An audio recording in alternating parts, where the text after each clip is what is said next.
¿Qué tal, amigos? Muy buenas noches. Rajoy ha aceptado esta tarde someterse a la segunda sesión de investidura de este año. Ha aceptado, por tanto, el encargo del rey. Mañana a las 6 de la tarde será el turno de su discurso, el jueves será el turno de la oposición y de la primera votación. Y claro, en esa votación Rajoy no va a obtener la mayoría absoluta. Por tanto, los diputados volverán el sábado al Congreso y será entonces cuando la abstención del Partido Socialista hará presidente de nuevo a Mariano Rajoy, pero entre esos abstencionistas del PSOE no estarán los socialistas catalanes, porque los 7 diputados van a seguir manteniendo el no a Mariano Rajoy. Lo han decidido hoy, además, por abrumadora mayoría en el Consejo Nacional del PSC. Ha hecho en Zarzuela lo que se esperaba. Yo he aceptado el encargo. Mariano Rajoy ha aceptado someterse a otro debate de investidura y le ha trasladado al rey que no lo hace para que haya una legislatura corta. Mi voluntad y lo que voy a intentar es que la legislatura dure 4 años. Es consciente que no será fácil y que necesitará mucho diálogo con los grupos para tener un gobierno estable, en el que aún no ha decidido quién le acompañará en la mesa del Consejo de Ministros. La verdad, no tengo perfilado mi gobierno. De momento celebra que la abstención del PSOE le permita superar la investidura. Una decisión razonable y responsable, como fue razonable y responsable en su día la decisión que adoptó Ciudadanos de negociar con el Partido Popular. De hecho, mantiene la vigencia de las 150 medidas del pacto con Ciudadanos. Lo que vamos a hacer es ponernos de acuerdo para establecer un calendario para implementar esas reformas y otras. Hablará de ese acuerdo este miércoles en su discurso, una locución en la que tenderá la mano al resto de partidos para alcanzar un pacto educativo, la reforma de la financiación autonómica y la sostenibilidad del sistema de pensiones. Antes de recibir a Rajoy, el rey se reunía con el presidente de la gestora socialista. Javier Fernández ha garantizado al monarca que los socialistas se abstendrán en la segunda votación y ha recordado a los diputados díscolos que el mandato del Comité Federal es ese, la abstención. No ha querido hablar de posibles sanciones, pero ese desafío continúa porque esta misma tarde el Consejo Nacional del PSC ha aprobado saltarse la disciplina de voto y mantener el no a Rajoy.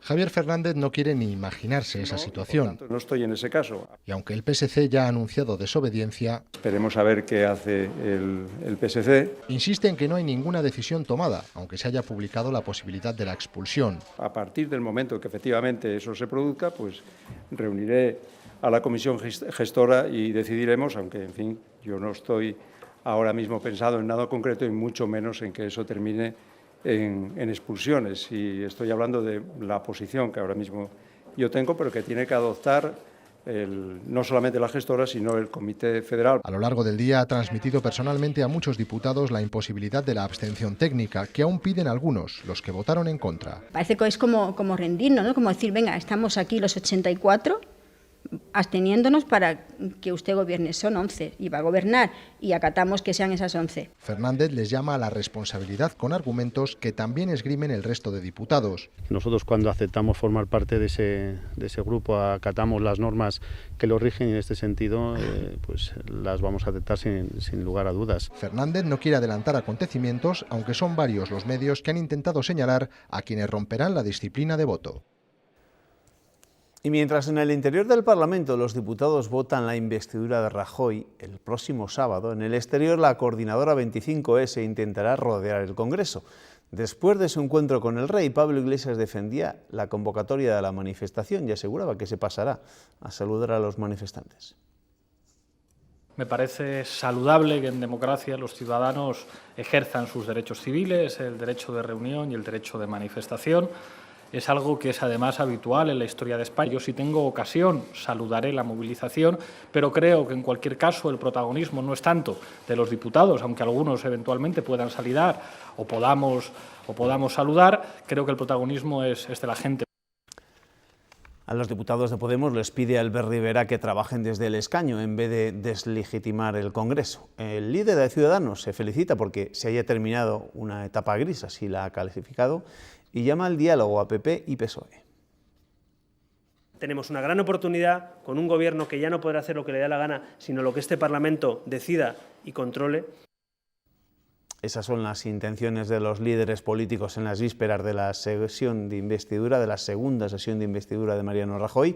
El pleno comenzará mañana miércoles a las 6 de la tarde con el discurso del candidato propuesto por el Rey. Se reanudará el jueves a las 9 de la mañana con el debate con todos los grupos parlamentarios. Cuando termine, se hará la primera votación en la que el candidato necesita mayoría absoluta y si, como todo apunta, no la supera, se volverá a votar 48 horas después, el sábado, donde Rajoy necesitará más síes que noes, es decir, cuando la abstención socialista permita que sea reelegido presidente del Gobierno. Terminada la ronda de contactos del Rey con los partidos, la quinta de este año, ya solo queda la sesión de investidura para que termine este calvario que llevamos sufriendo desde hace un año. Y queda descubrir si todos los diputados del PSOE se van a abstener en segunda votación para que gobierne Mariano Rajoy. Juan Luis Gordo es diputado del PSOE por Segovia y secretario segundo de la mesa del Congreso. ¿Qué tal? Bienvenido, muy buenas noches. Hola, buenas noches. ¿Qué va a pasar al final en esta sesión de investidura? Usted ayer reconocía, o ha venido a reconocer en los últimos días, que espera que todos acaten la disciplina de voto, aunque entendería el no del Partido Socialista de Cataluña. Bueno, yo creo que ayer quedó muy claramente definida la posición del Partido Socialista en el Comité Federal. Por tanto, una vez definida la posición, todos debiéramos acatar esa posición, porque entiendo que no se trata de una votación ideológica y de conciencia, que en ese caso podría entender alguna abstención, y quien no lo haga con esa coherencia, pues debe pensarse si ha de entregar el acta. Una cuestión muy distinta es el PSC, que es una formación diferente y que el otro día Miquel Iceta manifestó una serie de razones con las que se puede estar de acuerdo o no, pero es una organización asociada al Partido Socialista. Pero usted entendería aún así ese no del PSC, se lo digo porque la semana pasada estaba escuchando a Abel Caballero, el alcalde de Vigo, recordar que precisamente fue la abstención del PSC el que facilitó que gobernara ya por el año 2010 Artur Mas. Artur Mas, evidentemente nunca ha sido muy de izquierdas que digamos, y en la época en la que ya se empezaba a hablar y los socialistas hablaban del famoso 3% de la corrupción en Convergencia. ¿Es coherente? Efectivamente, fue así, fue el PSC quien dio apoyo al partido, a Convergencia y Unión. Por lo tanto, la posición del PSC sería incoherente con la que se mantuvo en aquella ocasión. Pero bueno, ellos son autónomos y ellos tienen capacidad de decisión. A mí no me gustaría, a mí me gustaría que todo el grupo parlamentario socialista vaya unido y además demuestre su fortaleza y su consistencia ante un problema como el que tenemos, que es garantizar la gobernabilidad de España en el futuro. ¿Y qué cree que van a hacer los 9 diputados del PSOE que representan a Castilla y León? Bueno, yo espero y confío y estoy confiado de que todos vamos a votar donde tenemos que votar, en la misma dirección, acatando la votación del Comité Federal. ¿Y Pedro Sánchez? Pues Pedro Sánchez... ¿Tiene alguna noticia de lo que puede hacer? Espero y deseo que asista al Pleno, ¿no? Y también, como no puede ser de otra manera, que respete la decisión del grupo y del partido, porque la decisión del Comité Federal es una decisión que nos vincula a todos los que tenemos un compromiso con nuestro partido y también con la decisión adoptada. En los últimos días, en torno a la crisis que vive el Partido Socialista, se han escuchado palabras muy gruesas. Sin ir más lejos, el secretario general del PSOE en Castilla y León, Luis Tudanca, llegó a decir después del Comité Federal del domingo que el PSOE se había suicidado, optando por la abstención.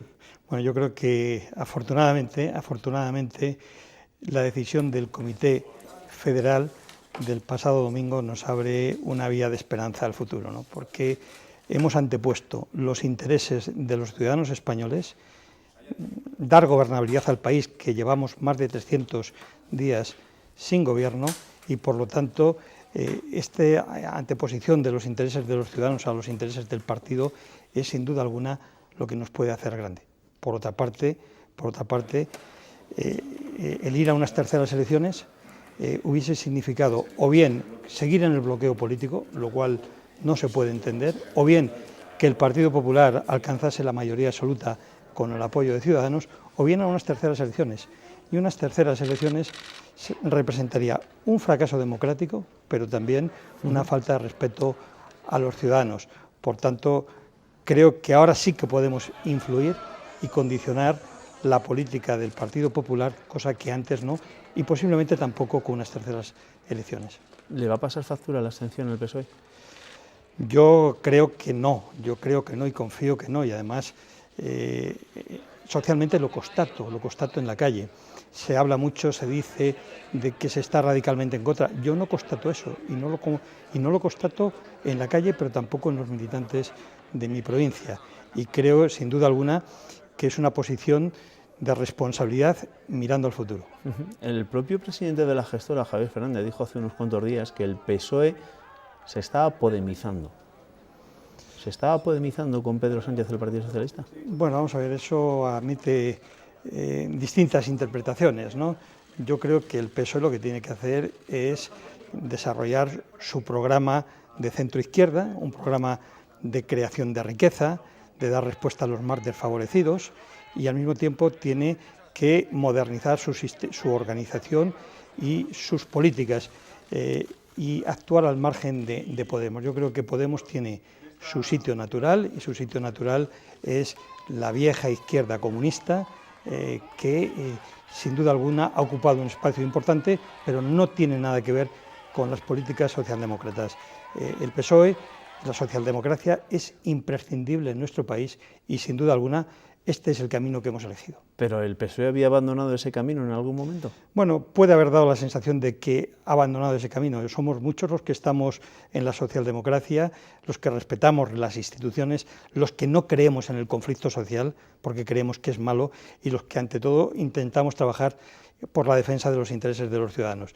Y yo creo que la inmensa mayoría del Partido Socialista está en este espacio ideológico.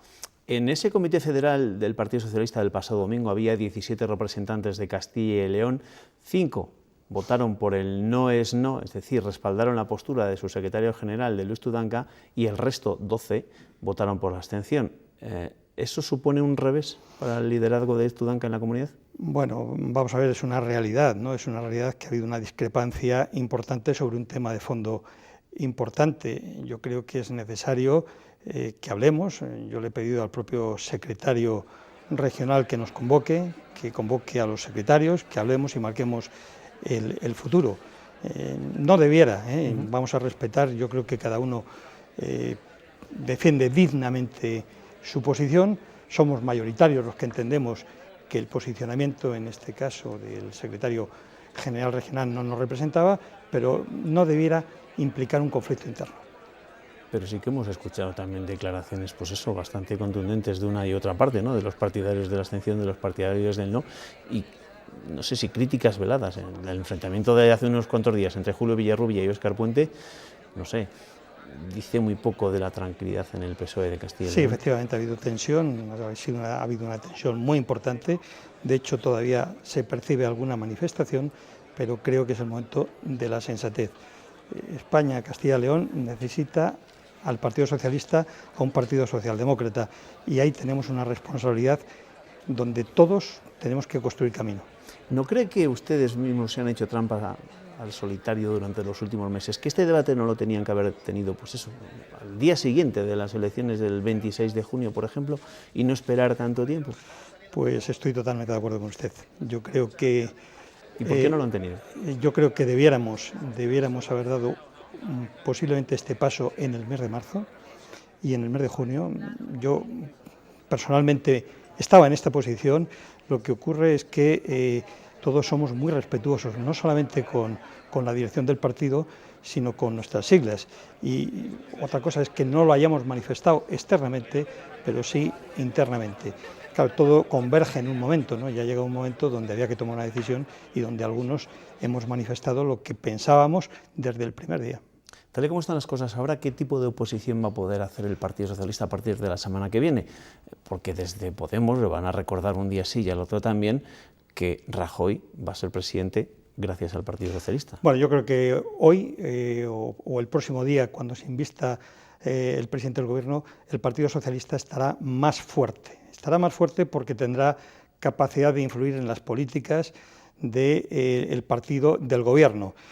Hay una realidad. El Partido Popular en estos momentos no tiene mayoría y necesita la mayoría. Yo lo he comprobado esta misma semana en la mesa, donde paramos dos vetos que había interpuesto el Gobierno, la LOMCE, la Ley de Educación, y al mismo tiempo la ley que reconocía igualdad de derechos entre trabajadores fijos y subcontratados. Por tanto, con diálogo, con búsqueda de puntos de encuentro, yo creo que el Partido Socialista, sin duda alguna, va a poder hacer una oposición constructiva, porque el Partido Popular no tiene mayoría absoluta. Otros, como Podemos, pues están a lo suyo, y que sigan a lo suyo, que es el descrédito, el conflicto social. Yo creo que ellos mismos se van a ir desprestigiando y la sociedad española lo irá viendo día a día, cómo solamente hay una alternativa capaz de crear riqueza, de abordar los grandes proyectos que tiene el país, y esa alternativa al gobierno es el Partido Socialista. ¿Usted cuánto cree que puede durar este gobierno? Pues mire, mire, ¿cómo está el Parlamento? Todo depende de la actitud del gobierno del Partido Popular, ¿no? Pero yo lo que sí que estoy viendo, porque llevo a cabo negociaciones desde la mesa, es que el propio Grupo Popular es consciente de que tienen que cambiar el chip, de que no tienen la mayoría absoluta, y sin duda alguna, buscando acuerdos, diálogos, podemos abordar grandes problemas que tiene este país, como es la territorialidad, el problema catalán, el problema importante, el cambio de modelo productivo, el futuro de las pensiones, la creación de empleo, la respuesta a las 700.000 personas que hay en nuestro país. Por lo tanto, yo no vaticinaría que pueda ser una legislatura corta. Todo depende de la altura de miras del gobierno, pero también de los que hacemos oposición. Pero vamos a ir a un problema más cercano, que va a surgir enseguida, porque van a hacer falta unos presupuestos. Y evidentemente en esos presupuestos va a haber que incluir una serie de recortes que ya ha impuesto Bruselas. ¿Ahí el Partido Socialista? El Partido Socialista tiene que actuar con la altura de miras, insisto.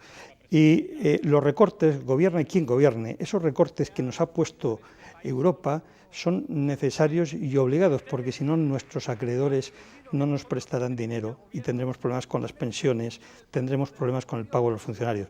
Por lo tanto, nosotros y todos los partidos que tengan vocación de gobierno, que miren a sus ciudadanos, tendrán que buscar puntos de encuentro minimizando el deterioro y al mismo tiempo optimizando el desarrollo de sus políticas. Y en este sentido no tenga ninguna duda de que los socialistas, que tenemos experiencia de gobierno, estaremos a la altura de las circunstancias. ¿Usted cuánto cree que va a tener que durar la gestora para intentar que reine un poco más la tranquilidad y la calma en el PSOE? Es decir, ¿cuánto cree que se podrán celebrar las primarias y el Congreso en el Partido Socialista para elegir al nuevo secretario general? Pues me gustaría que dure lo menos posible, pero yo creo que tiene que durar el tiempo necesario para que se recupere el clima, la confianza y se pueda hacer un debate en profundidad.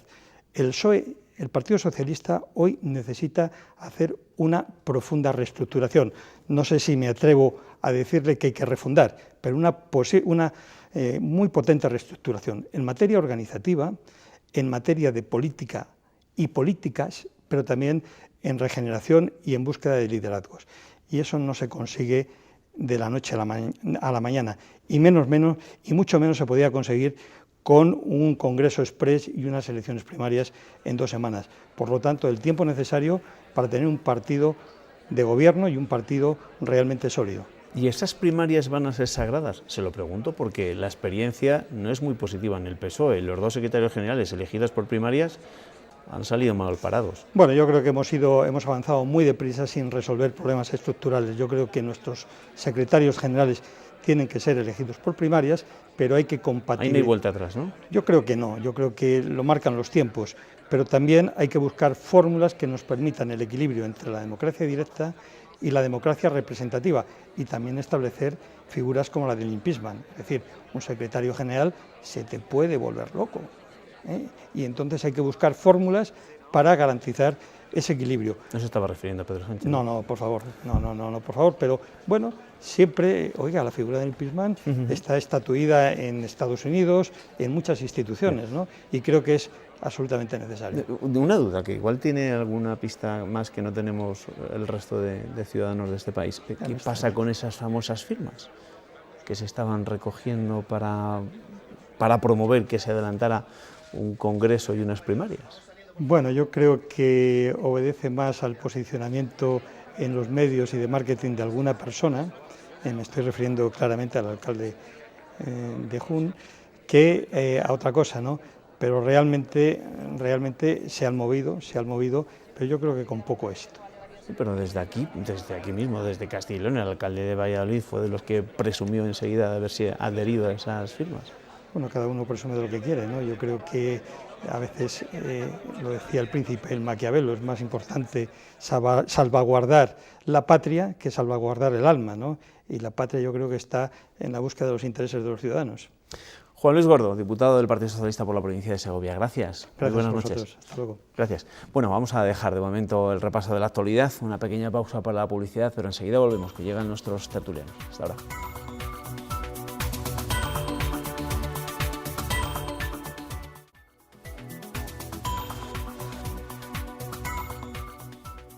Seguimos con el repaso de la actualidad de esta jornada. Ya saben que tenemos sobre todo que hablar durante los próximos minutos de la actualidad política, porque mañana a las 6 de la tarde comienza la segunda sesión de investidura de Mariano Rajoy. Esta parece que va a salir bien, aunque no será el jueves, será el próximo sábado. Les presento a mis tertulianos de esta noche. Óscar Gálvez, ¿qué tal? Bienvenido, muy buenas noches. Muy buenas noches. Tomás Ollas, ¿qué tal? Bienvenido, buenas noches. Muy buenas noches. Estabas encantado, ¿no? Decías que por fin vamos a dejar de hablar del no gobierno, vamos a poder abstenernos de hablar de este tema. Bueno, luego cuando vengas habrá que hablar de la gobernabilidad, no te preocupes, que tendremos gobierno. Al final lo mismo, en el fondo la gente nos va a echar de menos con estos temas. Pero vamos a hacer un pequeño desprecio, ¿no? Cierto es, cierto es. Ernesto, ¿qué tal? Buenas noches. Buenas noches. No me leas todavía la prensa, ¿vale? Porque después nos vamos a meter con los titulares y antes de hablar de la actualidad nacional vamos a centrarnos también en lo que es noticia en nuestra comunidad, en las Cortes, en el Pleno. Las previsiones del Instituto Nacional de Estadística, de las que les hablábamos ya la semana pasada y que pronostican que Castilla y León perderá 260.000 habitantes en los próximos 15 años, han calentado ese Pleno. El PSOE recrimina a la Junta que sus políticas han fracasado. El presidente Herrera responde que el Instituto Nacional de Estadística pues, también se equivoca. Según el Instituto Nacional de Estadística, la mitad de los habitantes que España perderá en la próxima década será de Castilla y León. ¿Estamos ante un problema de Europa? Sí, sin duda, pero sobre todo de Castilla y León.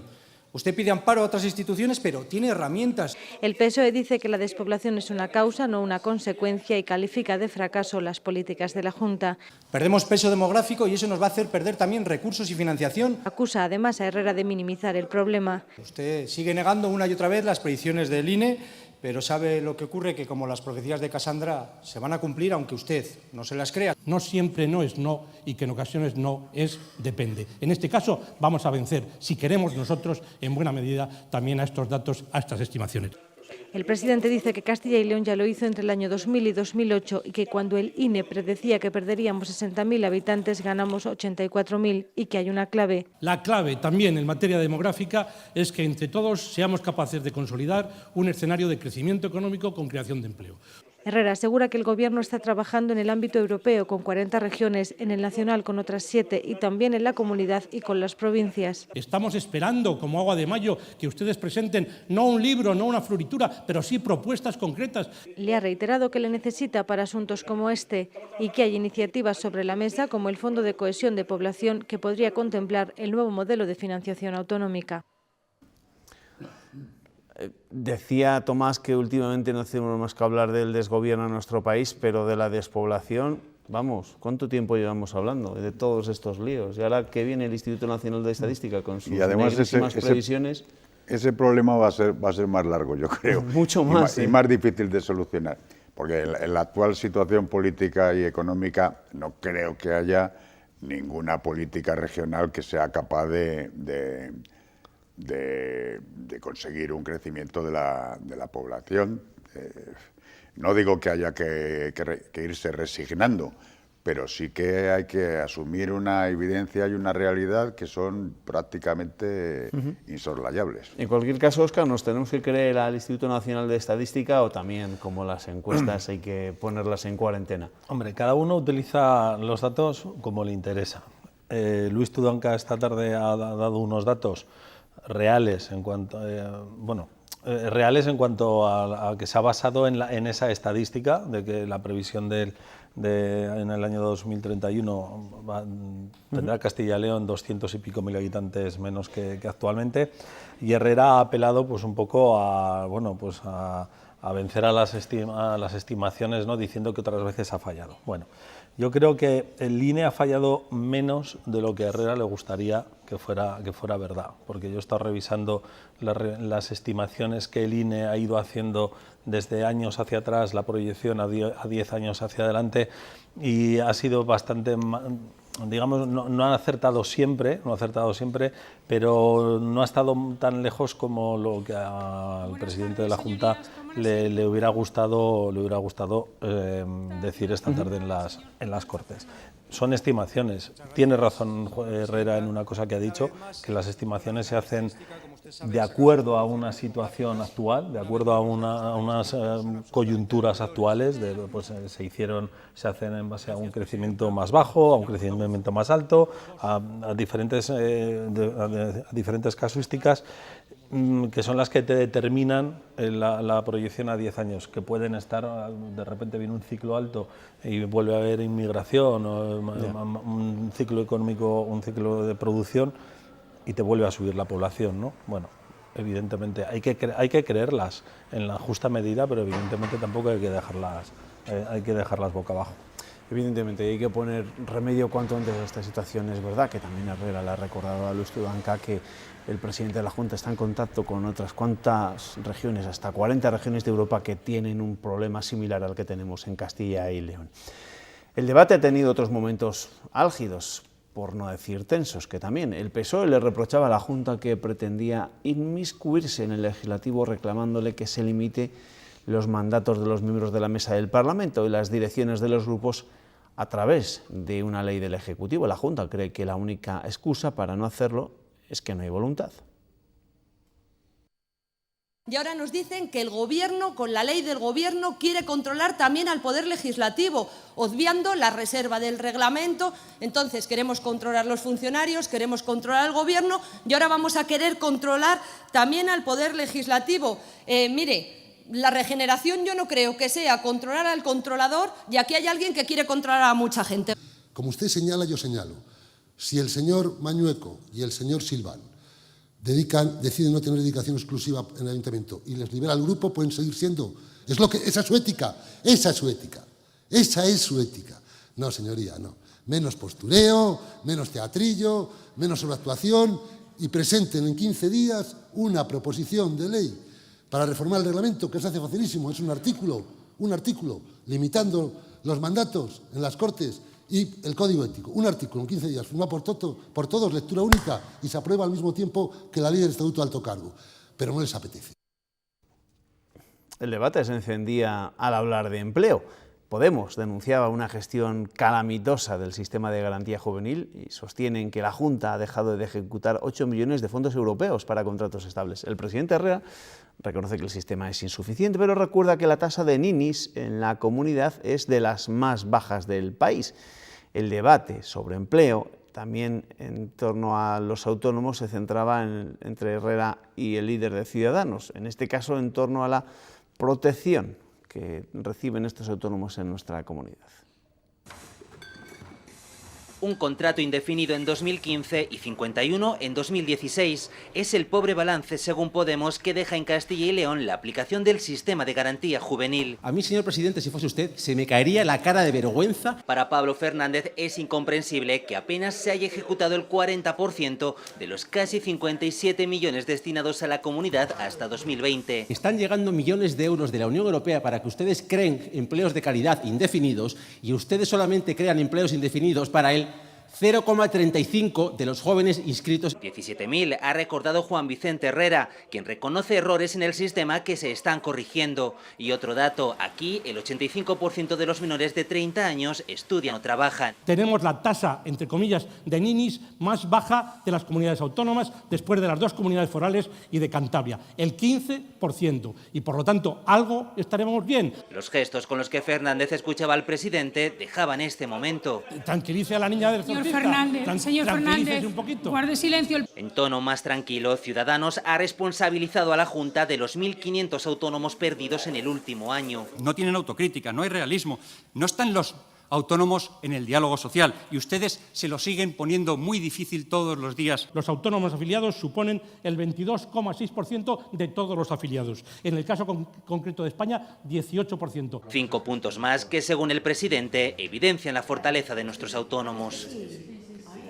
Bueno, en los últimos tiempos los cronistas parlamentarios se están frotando las manos con esos debates tan intensos entre Juan Vicente Herrera y el líder de Podemos, Pablo Fernández, ¿no? Hoy Herrera decía, tranquilice a la niña del exorcista. No es la primera vez que, que habla de la niña del exorcista de Herrera, pero en debates previos también se ha notado bastante tensión. Ha pasado la tensión a la bancada de Podemos, porque Luis Tudanca ha adoptado una posición, yo creo que ya lo hemos hablado, mucho más tranquila, ha bajado el perfil en estas semanas, pues porque al final uno recibe lo que da, y si das bien al presidente, el presidente te devuelve con la misma moneda, ¿no? Entonces, como ha bajado el perfil Tudanca, también el presidente ha bajado el perfil en ese sentido, y se está centrando esa agresividad más entre Pablo Fernández y Juan Vicente Herrera, y hoy se ha puesto otra vez de manifiesto. Hace unos días, en el pleno de hace 3 semanas, fue Pablo Fernández el que llamó ignorante supino al presidente, y ha sido el presidente el que le ha devuelto la moneda. Bueno, como se pueden imaginar, tenemos que hablar de lo que está pasando en la política nacional, de esa sesión de investidura que comienza mañana, pero antes de meternos en ese jardín vamos a escuchar o vamos a ver lo que nos cuentan los periódicos de nuestra comunidad este miércoles. Con ellos viene Ernesto. Y Ernesto, esta noche, ¿con qué quieres empezar? Bueno, pues empezamos con noticias que tienen que ver con el desarrollo ferroviario de 2 ciudades, de Burgos y de León. Bueno, de cómo pagar el desarrollo ferroviario, mejor dicho. Diario de Burgos titula en su primera que solo un pacto in extremis evitará que la ciudad asuma toda la deuda del consorcio por el desvío ferroviario. Un informe del catedrático Jiménez Blanco sobre responsabilidad municipal en el agujero económico no despeja muchas dudas, pero subraya la posición inicial de desventaja del ayuntamiento con respecto a las cajas. Y la Nueva Crónica de León destaca en su primera que ya arranca la obra del soterramiento del AVE, que acabará en 2 años. La ejecución se inicia mientras se tramitan los cambios en el diseño inicial.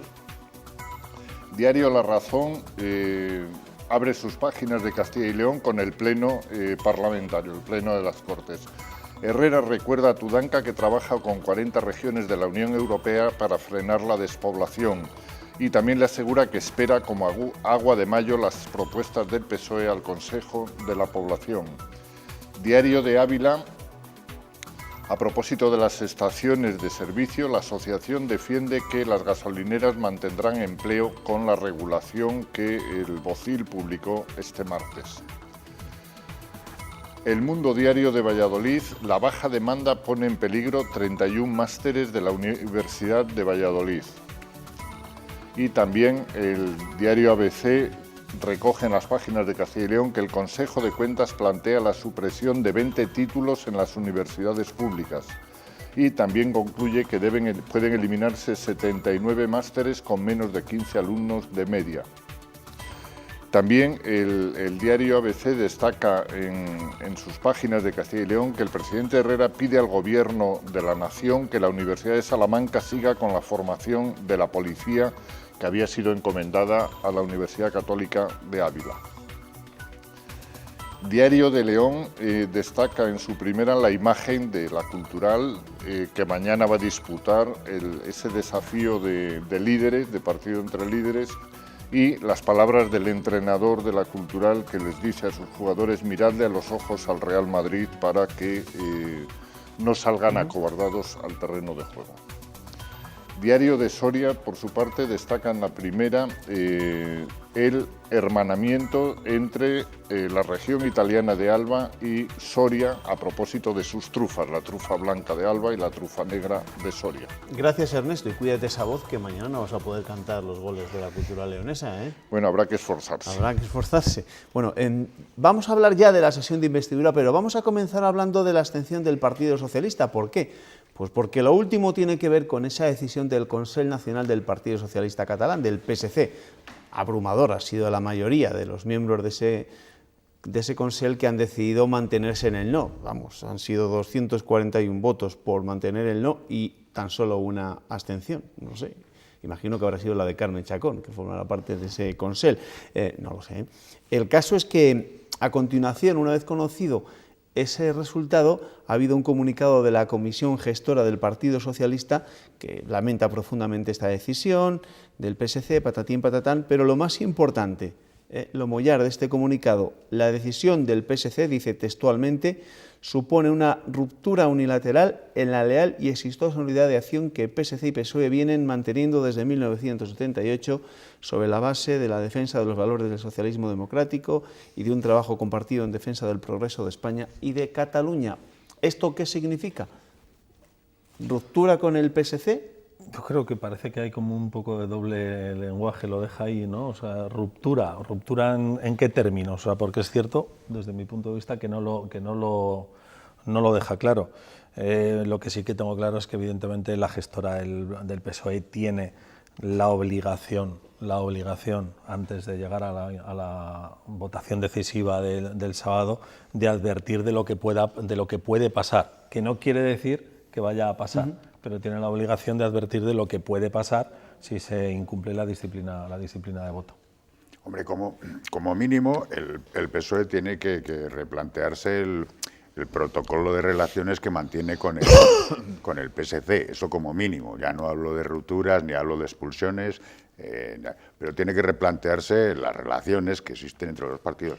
Entre otras cosas porque hay una cosa que es absolutamente ilógica, y es que el PSC esté representado en los órganos federales del PSOE y el PSOE en cambio no tenga nada que decir en los órganos del PSC. Entonces, bueno, evidentemente es una ruptura unilateral, por supuesto. También es cierto que, bueno, que esos protocolos pues marcan diferencias especiales, no sé qué. Es también cierto que Cataluña es un problema muy concreto y que el PSC está inserto en esa sociedad y que es preciso tenerlo en cuenta.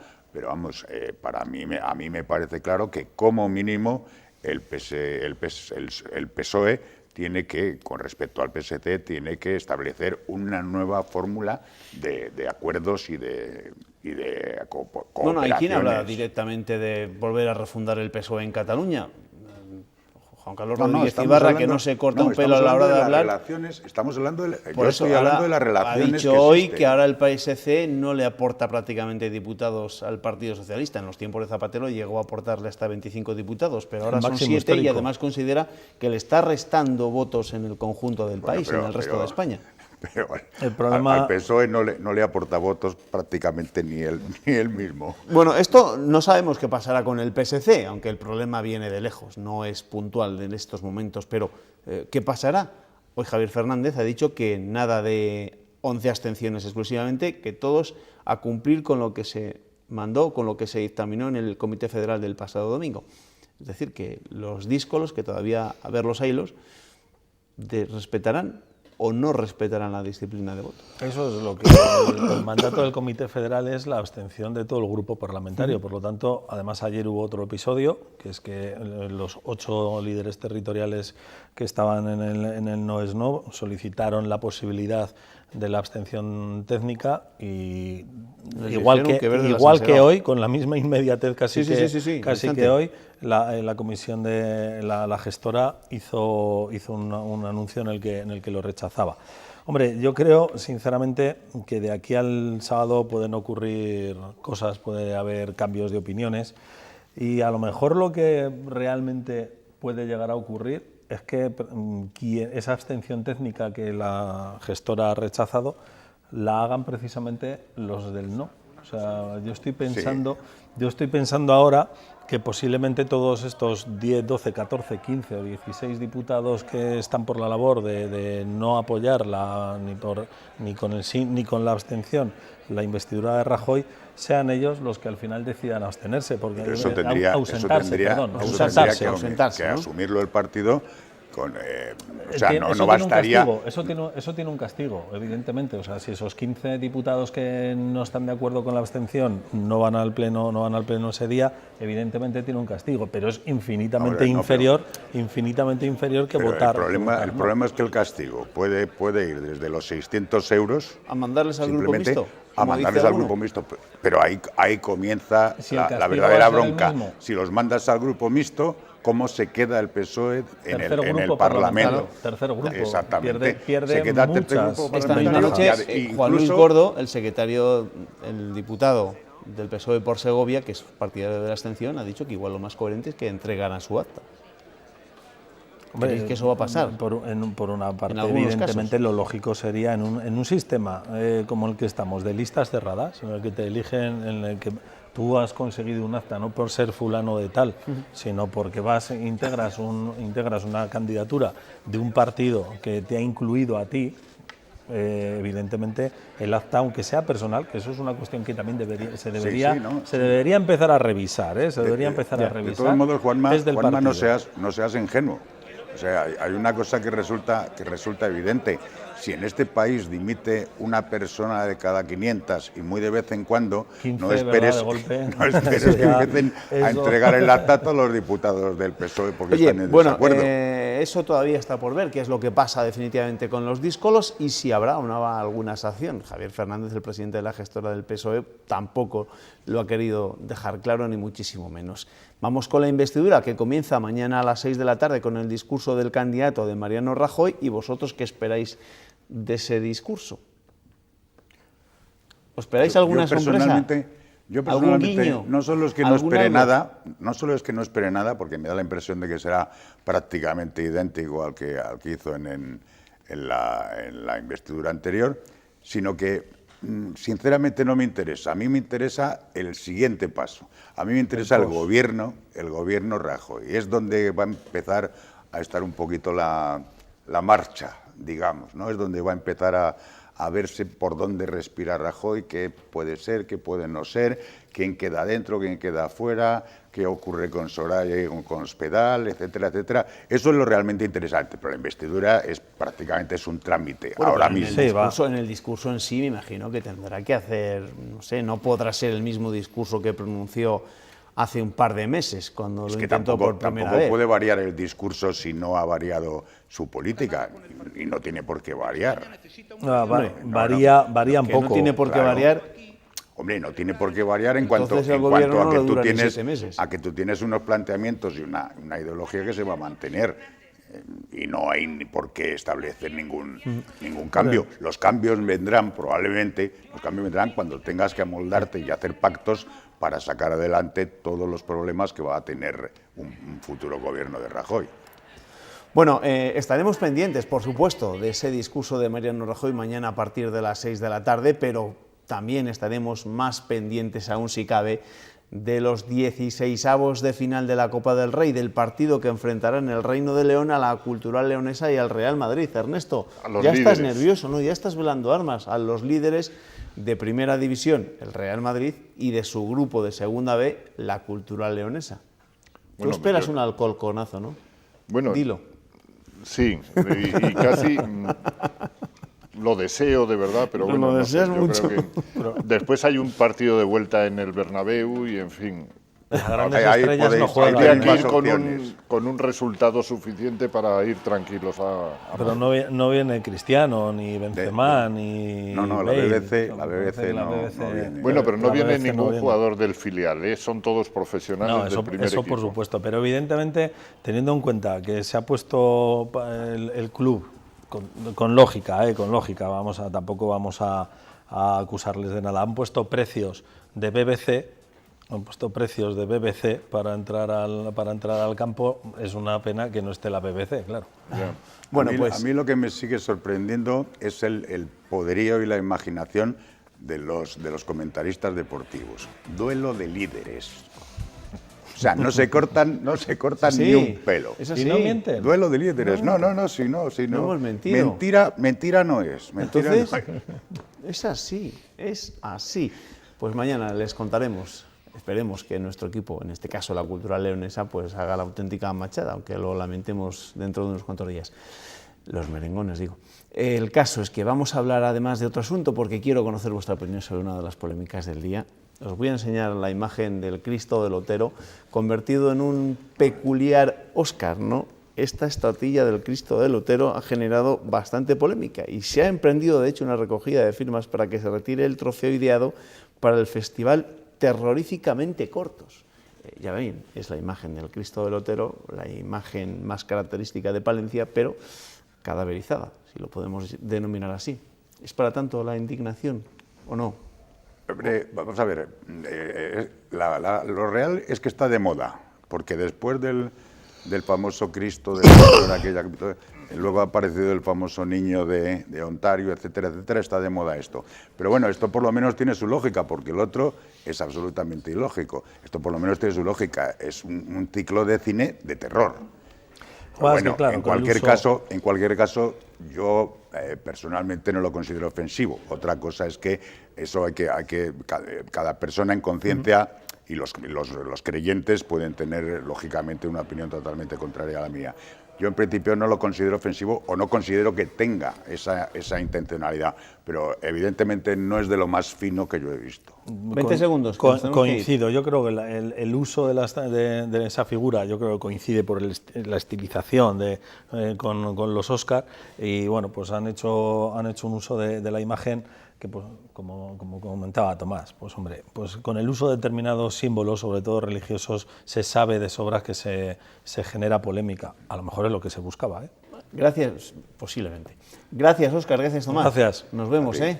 Ernesto, aquí te espero mañana. Después del duelo de líderes, que no le gusta a Tomás. Pero preparados aquí para celebrar. Hablando del partido entre la Cultural Leonesa y el Real Madrid, vamos a terminar también con cine, porque en la Seminci, en la Semana Internacional de Cine de Valladolid, se ha celebrado este martes la Gala del Cine Español, y este evento ha servido también como escenario para la entrega de sendas espigas de honor a la actriz Geraldine Chaplin y al que ha sido director de la Filmoteca Nacional, José María Prado. Chaplin ha recibido la espiga de manos de su hija. Su larga trayectoria, muy vinculada al cine español, le hace merecedora de este galardón. A José María Prado le han arropado los directores de las Filmotecas Regionales de España. Su labor de conservación y difusión de nuestro patrimonio fílmico han sido claves para recibir esta espiga.